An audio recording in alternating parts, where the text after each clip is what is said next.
জাইনাব বিনতে জাহাশ রাদিয়াল্লাহু তাআলা আনহার সাথে আল্লাহ রাসূল সাল্লাল্লাহু আলাইহি ওয়াসাল্লামের বিয়ের কিছুদিন পর পবিত্র কোরআনের সূরা আহজাবেই আল্লাহ রাসূলের বিয়ে সংক্রান্ত একটি পূর্ণাঙ্গ বিধান অবতীর্ণ হয়েছে। এ বিষয়ে আমরা আজকের পর্বে আলোচনা করব ইনশাআল্লাহ। আমরা গত পর্বে আলোচনা করেছি যে জাইনাব রাদিয়াল্লাহু তাআলা আনহাকে সান্ত্বনা দেওয়া বা তার দিলদারির জন্য এবং জাহিলিয়াতের একটি প্রথাকে সংস্কার করার জন্য আল্লাহ তাআলা জাইনাব রাদিয়াল্লাহু তাআলা আনহাকে রাসূল সাল্লাল্লাহু আলাইহি ওয়াসাল্লামের স্ত্রী হিসেবে ঘোষণা করেছিলেন। ইতিপূর্বে এটাও উল্লেখ করা হয়েছে যে তখন রাসূল সাল্লাল্লাহু আলাইহি ওয়াসাল্লামের 4 জন স্ত্রী ছিল: সাউদা রাদিয়াল্লাহু তাআলা আনহা, আয়েশা রাদিয়াল্লাহু তাআলা আনহা, হাফসা রাদিয়াল্লাহু তাআলা আনহা এবং উম্মে সালামা রাদিয়াল্লাহু তাআলা আনহা। পবিত্র কোরআনে সূরা নিসার 3 নং আয়াতের স্পষ্ট নির্দেশ ছিল কোনো মুসলমান একসঙ্গে 4 জনের বেশি স্ত্রী রাখতে পারবে না। তাই জাইনাব রাদিয়াল্লাহু তাআলা আনহাকে বিয়ে করার পর রাসূল সাল্লাল্লাহু আলাইহি ওয়াসাল্লাম তার কোনো একজন স্ত্রীকে তালাক দেবেন কিনা তা নিয়ে প্রশ্ন উঠেছে। অন্যথায় একসাথে 5 জন স্ত্রী রাখতে হবে। অথচ এমনটা হলে এটা কোরআনের আদেশের প্রকাশ্য লঙ্ঘন। সূরা আহজাবের 50 থেকে 52 নং আয়াতে এই প্রশ্নে সুনির্দিষ্ট একটি উত্তর দেয়া হয়েছে এবং বলা হয়েছে যে জাইনাবকে বিয়ে করার কারণে অন্য কোনো স্ত্রীকে তালাক দেওয়ার কোনো প্রয়োজন নেই। এই আয়াতগুলোতে রাসূল সাল্লাল্লাহু আলাইহি ওয়াসাল্লামের জন্য বিবাহের সংখ্যার নিষেধাজ্ঞা তুলে নেওয়া হয়েছিল, যা সাধারণ মুসলমানদের উপর আরোপ করা হয়েছিল। অর্থাৎ একটি বিশেষ আইন যা বিশেষভাবে নবী সাল্লাল্লাহু আলাইহি ওয়াসাল্লামের জন্য ছিল। তবে তার সাথে সাথে নবী সাল্লাল্লাহু আলাইহি ওয়াসাল্লামের উপর আরোপ করা হয়েছিল বেশ কিছু নতুন বিধিনিষেধ, যা সাধারণ মুসলমানদের জন্য ছিল না। আমরা প্রথমে এই আয়াতগুলো আপনাদের পড়ে শোনাব, তারপর এর ব্যাখ্যায় যাব। আফগান পাকিস্তান সীমান্ত অঞ্চল চিত্রালে তৈরি আফগানি পাকুল বা পাশতুন টুপি সংগ্রহ করতে আমাদের দ্য বিলিভার সুক ফেসবুক পেজে অথবা হোয়াটসঅ্যাপ নাম্বারে অর্ডার করুন। অর্ডার করতে নিচে ডেসক্রিপশন বক্সে দেয়া লিঙ্কে ক্লিক করুন। আল্লাহ তাআলা বলেন, হে নবী, জাইনাবকে বিয়ে করার কারণে কোনো স্ত্রীকে তালাক দেওয়ার কোনো প্রয়োজন নেই, কারণ এই বিয়ে সত্ত্বেও আমি তোমার জন্য তোমার সকল স্ত্রীদেরকে হালাল করেছি যাদেরকে তুমি মোহরানা দিয়েছ। আর আল্লাহ তোমাকে ফাই হিসেবে যাদের দিয়েছেন তন্মধ্যে তোমার ডান হাত যাদের অধিকারী তাদেরকেও তোমার জন্য হালাল করেছি। অর্থাৎ যুদ্ধের গনিমত হিসেবে লব্ধ যুদ্ধবন্দী নারীদের মধ্য হতে যারা তোমার অধিকারে এসেছে তাদেরকেও তোমার জন্য হালাল করেছি। এবং হালাল করেছি তোমার চাচার কন্যা, ফুফুর কন্যা, মামার কন্যা, খালার কন্যাকে যারা তোমার সাথে হিজরত করেছে। আর কোনো মুমিন নারী যে নবীর জন্যে নিজেকে সমর্পণ করে এবং বিয়ের প্রস্তাব পাওয়ার পর যদি নবীও তাকে বিয়ে করতে চায় তবে সেও তার জন্য বৈধ। এই বিধানটি বিশেষভাবে তোমার জন্য, অন্য মুমিনদের জন্য নয়। আমি অবশ্যই জানি মুমিনদের স্ত্রী এবং তাদের মালিকানাধীন দাসীগণ সম্বন্ধে তাদের উপর যা নির্ধারিত করেছি। এই কারণে এটি শুধুমাত্র তোমার জন্য একটি নির্দেশনা, যাতে তোমার কোনো অসুবিধা না হয় তোমার দায়িত্ব পালনে। আর আল্লাহ ক্ষমাশীল, পরম দয়ালু। সূরা আহজাব আয়াত 50। এর পরের আয়াতে আল্লাহ তাআলা বলেন, স্ত্রীদের মধ্য থেকে যাকে ইচ্ছা তার পালা তুমি পিছিয়ে দিতে পারো, যাকে ইচ্ছা কাছে রাখতে পারো। যাকে তুমি সরিয়ে রেখেছ তাকে যদি কামনা করো তাতে তোমার কোনো অপরাধ নেই। এটা নিকটতর যে এতে করে তাদের চক্ষু শীতল হবে, তারা কষ্ট পাবে না, এবং তুমি তাদের যা দিয়েছ তাতে তারা সবাই সন্তুষ্ট হবে। আর তোমাদের অন্তরে যা আছে আল্লাহ তা জানেন, এবং আল্লাহ সর্বজ্ঞ, পরম সহনশীল। সূরা আহজাব আয়াত 51। সর্বশেষ 52 নং আয়াতে আল্লাহ তাআলা বলেন, এরপর তোমার জন্য এদের অতিরিক্ত অন্য কোনো স্ত্রী গ্রহণ হালাল নয়, এবং তোমার স্ত্রীদের তালাক দিয়ে তাদের পরিবর্তে অন্য স্ত্রী গ্রহণ করাও তোমার জন্য হালাল নয়, যদিও অন্যদের সৌন্দর্য তোমাকে বিমোহিত করে, তবে তোমার মালিকানাধীন দাসী ছাড়া। আর আল্লাহ সকল কিছুর উপরে সজাগ দৃষ্টি রাখেন। সূরা আহজাব আয়াত 52। এই 3টি আয়াতে আল্লাহ তাআলা 3টি বিষয় উল্লেখ করেছেন। সর্বপ্রথম 50 নং আয়াতে আল্লাহ তাআলা তার রাসূলকে বলেন, জাইনাব রাদিয়াল্লাহু তাআলা আনহাকে বিয়ের পরও আপনি সাল্লাল্লাহু আলাইহি ওয়াসাল্লাম চাইলে শুধুমাত্র নিম্নলিখিত 3টি উদ্দেশ্য নিয়ে বিয়ে করতে পারবেন। অর্থাৎ নিম্নলিখিত 3টি কারণ বা উদ্দেশ্যের জন্য অতিরিক্ত বিবাহ চুক্তি করা যেতে পারে। সেই উদ্দেশ্যগুলো হলো: 1.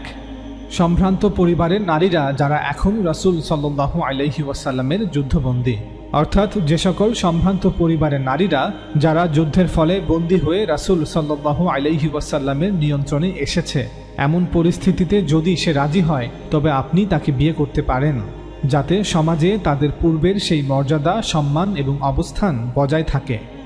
এই আয়াতে ওয়ামা মালাকাত ইয়ামিনুক অর্থাৎ তোমার ডান হাত যাদের অধিকারী, এই শব্দগুলোর পরে মিম্মা আফা আল্লাহু আলাইক অর্থাৎ আল্লাহ তোমাকে ফায় হিসেবে যাদের দিয়েছেন, এই শব্দগুলো এসেছে। আল্লাহ তাআলা মা মালাকাত ইয়ামিনুকের পরে মিম্মা আফা আল্লাহু আলাইক শব্দগুলো উল্লেখ করেছেন, যাতে করে কেউ এটা মনে না করে যে এই আয়াতে ব্যবহৃত মা মালাকাত ইয়ামিনুক দ্বারা কৃতদাস নারীদের বোঝানো হয়েছে। না, বরং এখানে স্বাধীন নারীদেরকে বোঝানো হয়েছে যারা যুদ্ধে বন্দী হিসেবে আটক হয়েছে এবং রাসূল সাল্লাল্লাহু আলাইহি ওয়াসাল্লামের অধিকারে এসেছে। এখন রাসূল সাল্লাল্লাহু আলাইহি ওয়াসাল্লাম চাইলে এই সকল যুদ্ধবন্দী নারীদের মধ্য হতে যে কাউকে তাদের সম্মতিক্রমে বিয়ে করতে পারবেন। এ বিষয়ে আমরা দাস প্রথা সংক্রান্ত ভিডিও সিরিজে বিস্তারিতভাবে আলোচনা করেছি, লিংক নিচে দেয়া থাকবে। 2.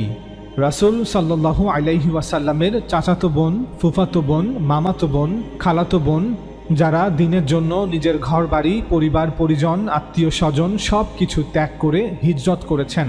সুতরাং আল্লাহ রাসূল সাল্লাল্লাহু আলাইহি ওয়াসাল্লাম এই নারীদের দিলদারির জন্য, তাদেরকে সম্মানিত করার জন্য, তাদের সন্তুষ্টির জন্য যদি বিয়ে করতে চান তবে তিনি সাল্লাল্লাহু আলাইহি ওয়াসাল্লাম এমনটা করতে পারবেন। 3.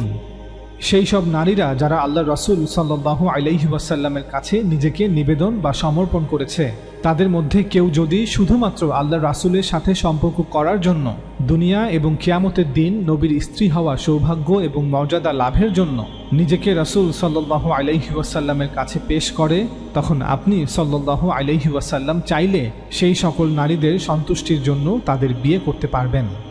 একজন নারীর যে এই আকাঙ্ক্ষা থাকতে পারে তা অনেক মানুষ যারা শুধু পার্থিব জগৎ নিয়ে ব্যস্ত তারা বুঝতেও পারে না।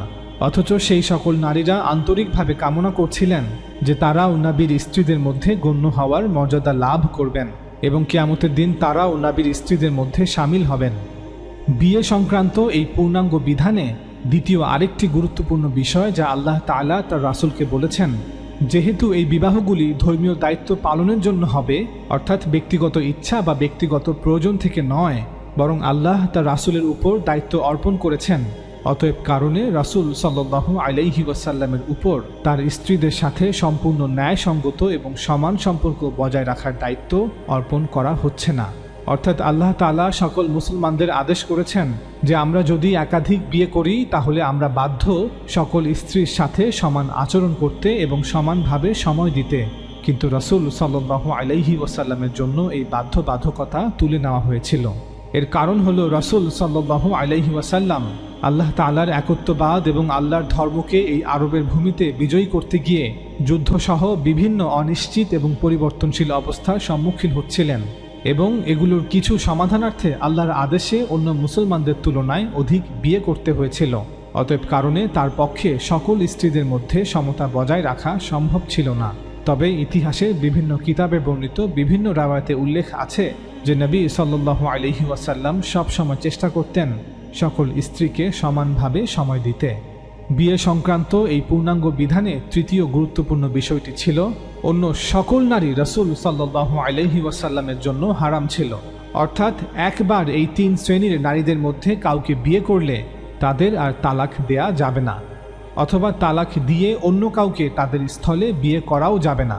এখন রাসূল সাল্লাল্লাহু আলাইহি ওয়াসাল্লামের কোনো নারীকে যতই পছন্দ হোক না কেন, এখান থেকে এটা স্পষ্ট যে শুধু বিয়ে করা উদ্দেশ্য নয়, বরং একটি ধর্মীয় দায়িত্ব যা রাসূল সাল্লাল্লাহু আলাইহি ওয়াসাল্লামের উপর অর্পণ করা হচ্ছে, যা তিনি সাল্লাল্লাহু আলাইহি ওয়াসাল্লাম পালন করেছেন।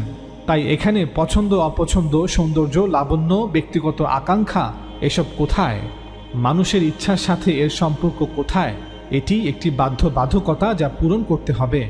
আল্লাহ তাআলা চান যে সেই সব নারীরা যারা তাওহীদের আহ্বানে সাড়া দিয়েছেন, যারা আল্লাহর ধর্মকে বিজয়ী করতে গিয়ে এবং এর ফলে তীব্র কষ্ট ও মানসিক আঘাতের শিকার হয়েছেন, অথবা যে সকল মুমিন নারীরা তাদের মধ্যে তীব্র আকাঙ্ক্ষা রাখে যে তারা রাসূলের স্ত্রীদের মধ্যে শামিল হবেন, নবী যেন তাদের প্রস্তাব গ্রহণ করেন এবং তাদেরকে নিজেও বিয়ের প্রস্তাব দেন। নিঃসন্দেহে এই নারীদের জন্য এই বিধান ছিল তাদের প্রভুর কাছ থেকে নিখুঁত করুণার প্রকাশ। এরপর এই সূরার 53 নং আয়াতে আল্লাহ তাআলা বলেন, হে ঈমানদারগণ, রাসূলের মৃত্যুর পর তার স্ত্রীদেরকে বিয়ে করা তোমাদের জন্য কখনো বৈধ নয়। অর্থাৎ একদিকে আল্লাহর রাসূল জীবিত থাকাকালীন অন্য কাউকে বিয়ে করতে পারবেন না, তার কোনো স্ত্রীকে তালাক দিতে পারবেন না, অন্যদিকে তার মৃত্যুর পর ওনার কোনো স্ত্রী নতুন করে কাউকে বিয়ে করতেও পারবেন না। এই আয়াতগুলো থেকে আমরা বুঝতে পারলাম যে কোনো নারী যদি নবীর স্ত্রীদের মধ্যে শামিল হতে চায় তবে তাকে এই শর্তগুলো মেনে নিয়ে বিয়ের প্রস্তাব দিতে হবে। এই সূরার 28 নং আয়াত থেকে 33 নং আয়াতে আল্লাহ তাআলা বলেন, হে নবী, তুমি তোমার স্ত্রীদেরকে বলো, যদি তোমরা দুনিয়ার জীবন ও তার চাকচিক্য কামনা করো তবে আসো আমি তোমাদের ভোগ বিলাসের ব্যবস্থা করে দেই এবং উত্তম পন্থায় তোমাদের বিদায় করে দেই। আর যদি তোমরা আল্লাহ ও তার রাসূল ও পরকালীন নিবাস কামনা করো তবে তোমাদের মধ্য থেকে সৎকর্মশীলদের জন্য আল্লাহ অবশ্যই মহান প্রতিদান প্রস্তুত করে রেখেছেন। হে নবী পত্নীগণ, তোমাদের মধ্যে যে কেউ প্রকাশ্য অশ্লীল কাজ করবে তার জন্য আযাব দ্বিগুণ করা হবে, আর এটা আল্লাহর পক্ষে সহজ। আর তোমাদের মধ্যে যে কেউ আল্লাহ ও তার রাসূলের আনুগত্য করবে এবং নেক আমল করবে আমি তাকে দ্বিগুণ প্রতিদান দেব এবং আমি তার জন্য প্রস্তুত রেখেছি সম্মানজনক রিজিক।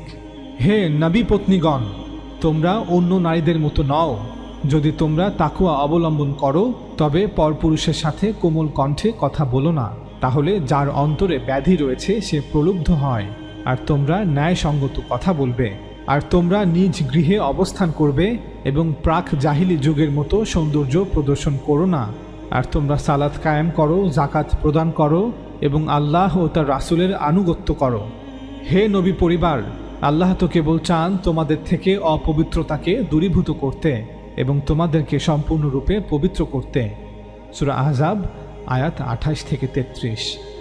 এই আয়াতগুলো থেকে আমরা বুঝতে পারলাম যে নবীর স্ত্রীদের মধ্যে শামিল হতে চাইলে নিজের মধ্যে কিছু গুণাবলী অর্জন করতে হবে এবং কিছু অতিরিক্ত বাধ্যবাধকতা মেনে চলতে হবে, অতিরিক্ত কিছু শর্তের অনুগত থাকতে হবে। 1. দুনিয়ার ভোগ বিলাস এর চাকচিক্যের কামনা বা বাসনা অন্তরে থাকা যাবে না।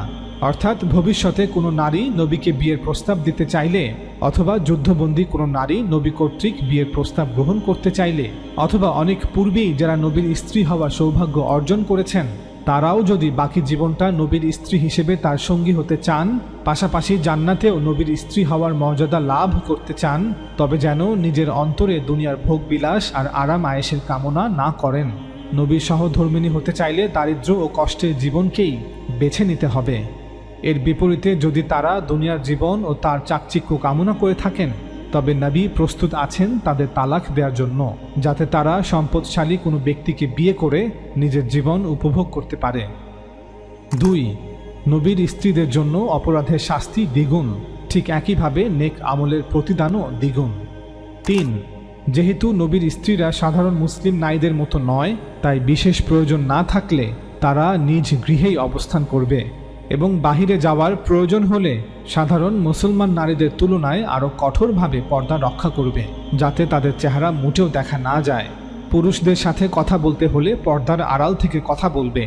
একইভাবে 53 নং আয়াতে বলা হচ্ছে, পুরুষ মুসলমানরাও নবীর স্ত্রীদের কাছে কিছু চাইলে পর্দার আড়াল থেকে চাইবে, কথা বললে পর্দার আড়াল থেকে কথা বলবে। সুতরাং এই শর্তগুলোর প্রতি অনুগত থেকে 50 নং আয়াতে উল্লেখিত যে কোনো মুসলমান নারী ভবিষ্যতে নবী সাল্লাল্লাহু আলাইহি ওয়াসাল্লামকে বিয়ের প্রস্তাব দিতে পারবে। 50 নং আয়াতে উল্লেখিত যে কোনো যুদ্ধবন্দী নারী নবী কর্তৃক বিয়ের প্রস্তাব গ্রহণ করতে পারবে এবং এই শর্তগুলোর প্রতি অনুগত থেকে পূর্বেই যারা নবীর স্ত্রী হওয়ার সৌভাগ্য অর্জন করেছেন তারাও বাকি জীবনটা নবীর স্ত্রী হিসেবে তার সঙ্গী হতে পারবে। আমরা এখন 50 নং আয়াতে উল্লেখিত সেই 3টি উদ্দেশ্য আবার একবার দেখে নেই যে নবী সাল্লাল্লাহু আলাইহি ওয়াসাল্লাম ভবিষ্যতে কোন কোন নারীদের বিয়ে করতে পারবেন। 1. সম্ভ্রান্ত পরিবারের নারীরা যারা এখন রাসূল সাল্লাল্লাহু আলাইহি ওয়াসাল্লামের যুদ্ধবন্দী। 2. রাসূল সাল্লাল্লাহু আলাইহি ওয়াসাল্লামের চাচাতো বোন, ফুফাতো বোন, মামাতো বোন, খালাতো বোন যারা দ্বীনের জন্য সব কিছু ত্যাগ করে হিজরত করেছেন। 3. সেই সব নারীরা যারা আল্লাহর রাসূল সাল্লাল্লাহু আলাইহি ওয়াসাল্লামের কাছে নিজেকে নিবেদন বা সমর্পণ করেছে। এই আয়াতগুলো নাজিলের পরবর্তী কয়েক বছরে রাসূলুল্লাহ সাল্লাল্লাহু আলাইহি ওয়াসাল্লাম উপরে বর্ণিত প্রথম উদ্দেশ্যের জন্য জুওয়াইরিয়া বিনতাল হারিস রাদিয়াল্লাহু তাআলা আনহাকে বিয়ে করেন। পরবর্তীতে সাফিয়া বিনতে হুয়াই রাদিয়াল্লাহু তাআলা আনহাকে বিয়ে করেন। দ্বিতীয় উদ্দেশ্যের জন্য তিনি সাল্লাল্লাহু আলাইহি ওয়াসাল্লাম আবু সুফিয়ানের কন্যা উম্মে হাবিবা অর্থাৎ রামালাহ বিনতে আবি সুফিয়ান রাদিয়াল্লাহু তাআলা আনহাকে বিয়ে করেন। এবং তৃতীয় উদ্দেশ্যের জন্য তিনি সাল্লাল্লাহু আলাইহি ওয়াসাল্লাম মাইমুনা বিনতাল হারিস রাদিয়াল্লাহু তাআলা আনহাকে বিয়ে করেন। আমরা এই প্রত্যেকটি বিবাহ নিয়ে এবং মারিয়া কিপ্তিয়া রাদিয়াল্লাহু তাআলা আনহাকে নিয়ে পরবর্তী পর্বে বিস্তারিতভাবে আলোচনা করব ইনশাআল্লাহ।